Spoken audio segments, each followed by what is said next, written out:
This is some brand new cycling gear and I'm really excited to get it going. Interestingly enough though, it's supposed to go in the oven before properly using it. Let me explain. This is something I've been searching for a very long time. I've been on this journey of letting my feet just be better feet. What I mean by that and how I've done that is I've been going to a lot of barefoot shoes. Barefoot shoes are shoes that usually have a wider toe box. They have no sort of heel raise and the sole is super flexible. So it's basically as close to you being barefoot outside while your feet are still protected as possible. And I've seen such a huge transformation in my feet, in some knee issues that I had, in my ability to just feel secure in the ground. And I love it.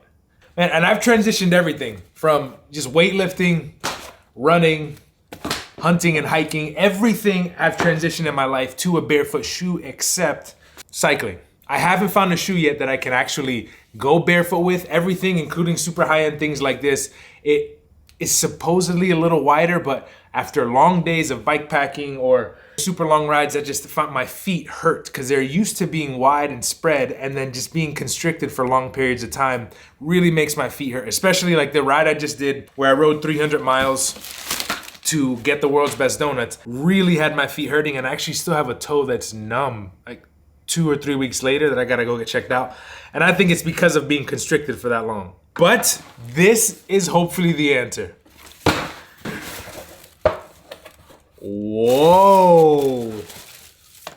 The Bont cycling shoe. This is a shoe company that supposedly has a wider toe box than others. I mean, do you see a big difference? And the thing about these is they come, wow, that's stiff, good God. These come a certain way, but supposedly they're able to be heat molded to allow it to mold to your feet a little bit better. And it's not like it'll completely change the shape of the shoe, but it can make some minor adjustments to make the shoe just a little more comfortable, hence the oven.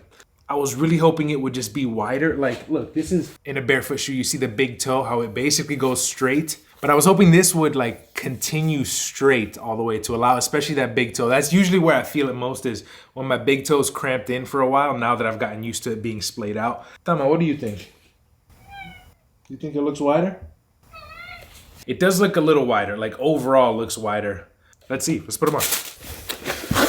Let's see how these things fit now. Oh God, that is stiff. Can't say I love that right off the bat. It's definitely not like slipping into a glove or something. But this boa is, oh my gosh, so nice. Surprisingly, it does feel like there's some decent space up front, but it's tight like right here. Weird. And it feels surprisingly loose towards the back here. I don't know. And how do the white shoes look though? I feel like this makes me extra fancy. The fit isn't bad. I do need new shoes because my other shoes are completely toast as is. Do we throw them in the oven? I'm not sure yet. It hasn't been wildly good or wildly bad. And something I'm noticing is in my old shoe, my toe could move around in here. Something about these new shoes, they're much tighter there. They're much tighter, not in like a this way, tight here. It feels like it's more compressed here, which it's different. It's not like a bad, but now I went and put this shoe on and it feels just somehow roomier, even though it's definitely less wide. That just has me wondering, man, like, do I just go with the boa version of this? But something I wanted to test was the weight between the two. So the old shoe, 0.8 pounds, and that's with the cleat. This new one doesn't have a cleat installed, but I'm gonna just put the cleat inside of the shoe. Everything that would go on the bottom of the shoe, so it should be similar. I'm just curious. Wow. It's 0.95 pounds. This is supposed to be like some super light shoe. That's supposed to be one of the big benefits of it, but it's heavier. I don't know, man. This makes me... And the other thing about this shoe is like, on the bottom, look at all these. This is just screwed in.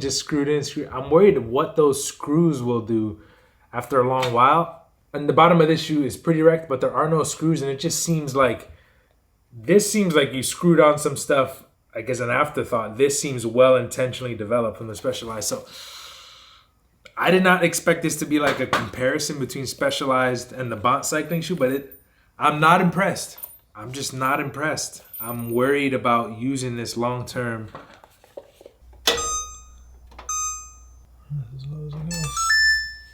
I'm nervous. I've never put shoes inside of an oven before. We're gonna take the insole out if I can get it. Oh, come on. Wow. Soles out, no cleats. Into the oven we go.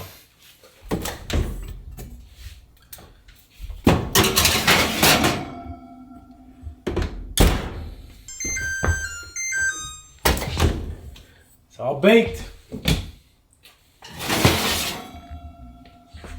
They don't look that different.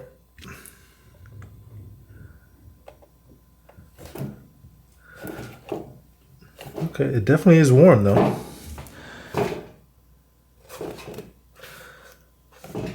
Now I'm trying to wait to cool. I'm trying to wait for this to cool so I can put my feet in a little bit, a couple minutes. But it's not too bad. Okay, supposedly now there's 20 minutes for the resin that's in the carbon, I think, to set. So you got 20 minutes to put the insoles back in and then chill with the shoes on for like 10-ish minutes.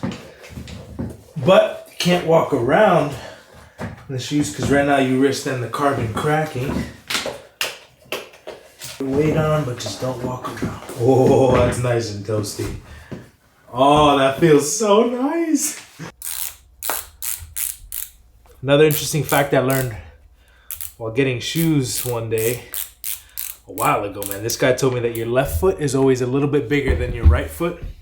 I don't know why. I think it's something because your heart is on the left side, so then it makes your left foot always a little bit bigger. So if you're ever worried about tight shoes, always use the left foot to gauge because the right foot will have a little bit more room. Not a huge difference, but a little bit more. So now I gotta just wait here 10-ish minutes. And the other cool part is supposedly you can do this as many times as you want throughout the life of the shoe. It's like that resin is always there. You can always just warm it up and remold it.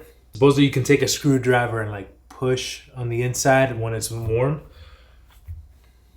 Maybe I should do that the next round. I'll push the toes out a little bit, see if I can get a little bit more room. 10 minutes later, take them off, let them chill. I think for 10, 15-ish minutes to finish whatever they're doing. I don't know if I felt any difference or any change really. But maybe that's just round one of a couple. We'll leave it there. I don't want to be super cynical and say that oven thing was a scam, but I didn't really notice any difference. We're gonna put the cleats on now, go for a ride, and see if we notice any difference there.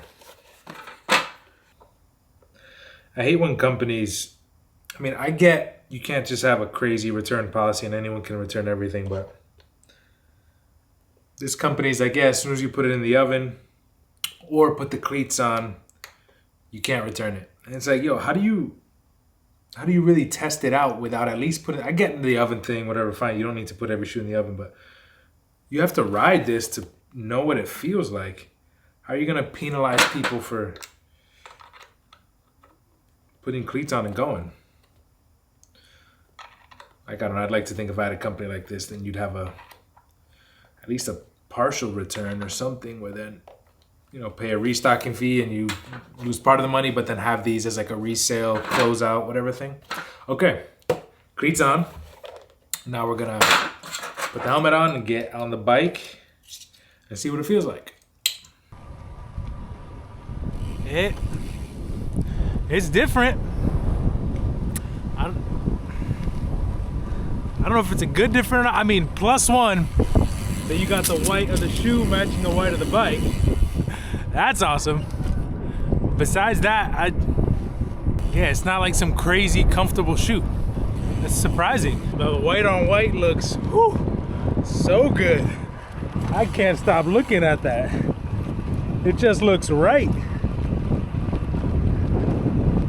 Well, fam, that That's one of the most uncomfortable shoe experiences I've ever had in my life. I don't even know like how to explain it. It's just uncomfortable and tight in a lot of different places. And it's just, yeah, I really thought this would be like the end all be all. I was super excited for this. I thought it'd be the wide toe box and looks decent because I wanted a white shoe with the carbon and all that. It didn't meet expectations at all. And then something I'm noticing is like right where the carbon meets this, there's a lip right there. It looks like this is just laid on top. And I'm also really concerned about, I mean, I'm mountain biking my shoes and I do bike packing and all this stuff. That looks like a real easy spot for lip to just get caught and peeled up. So I'm gonna see if I can return these. I'm just gonna shoot my shot with it because they're expensive and they don't at all. Like I don't like them at all. Not even remotely do I like them. So I'd much rather take the money and put it towards the BOA version of the Specialized shoe. Because this, although it's a little tighter, I think this Dyneema upper, it's flexible versus this, the carbon goes up like really high. So you have this carbon thing holding your foot in that sure, it may move a little bit with the oven thing, but it's just solid and you're not gonna get that difference. Versus this, although it's thinner on the bottom, it's still like you can push, your foot can push against this. Anyways, I did not expect this to be like a comparison to my old shoe. I thought this would be like a whole different type of video when I started recording this. But that's how things turn out sometimes, I guess. So the Bounce Cycling Vapor G, I'm not gonna say it's a bad shoe. I think there's a lot of people who might absolutely love this. For my foot, this does not work. If you like this video, hit the like button down below. Subscribe to the channel if you haven't already, because there's a lot more videos, a lot more gear testing. As a matter of fact, there's something right here that's gonna be in the next video. Thank you to everyone on Patreon who's supporting this channel. And hasta la próxima, mi gente. Nos vemos.